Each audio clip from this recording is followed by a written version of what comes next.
National Paper announcing its closing of both locations in Savannah and Riceboro today. And along with that, more than 1,000 employees set to be impacted. WTOC's Aaron Dixon joins us now live at the plant in Savannah. And Aaron, you're getting reaction to this closure from folks all across the community.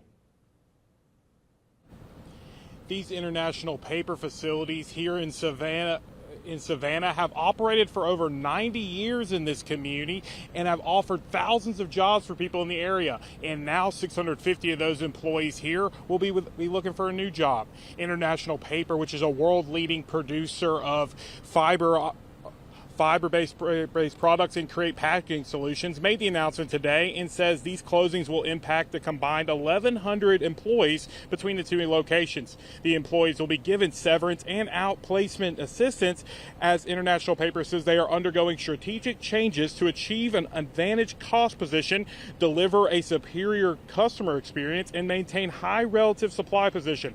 Savannah's Chamber of Commerce president says this closure was devastating to hear about this morning and is thankful for the partnership they had together for years, but now they must focus on helping those people who are now looking for their next job.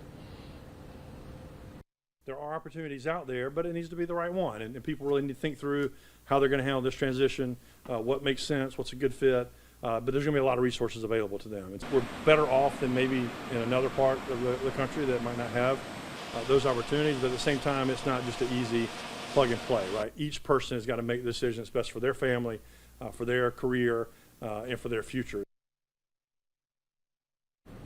Now, some of those opportunities include they have reached out to the Department of Labor and to Governor Brian Kemp's office for help, and they are going to mobilize some groups to help, but also the Savannah Economic Development Authority is also going to be helping, and they're going to be having a already scheduled job fair on September 20th, which can also serve as a resource for those 1,100 people affected. We're live here in Savannah. Aaron Dixon, WTOC News. Georgia Governor Brian Kemp, that Aaron just mentioned at the end of his hit there, releasing a statement on those closures as well just within the last few minutes. It says in part, quote, "I am deeply concerned about today's announcement from International Paper and the impact it'll have on both their employees in Georgia and our timber growers. That's why I've mobilized the technical college system, the Georgia Department of Labor, and the Department of Economic Development to connect affected workers with new opportunities," close quote.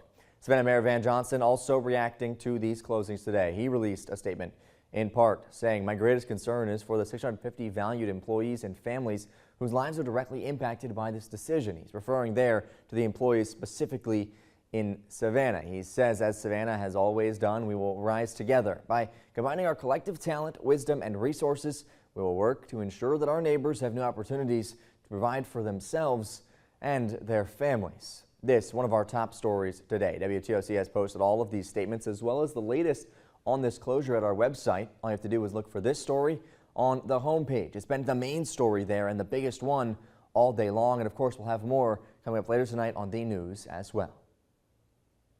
New details now in a dog fighting ring investigation.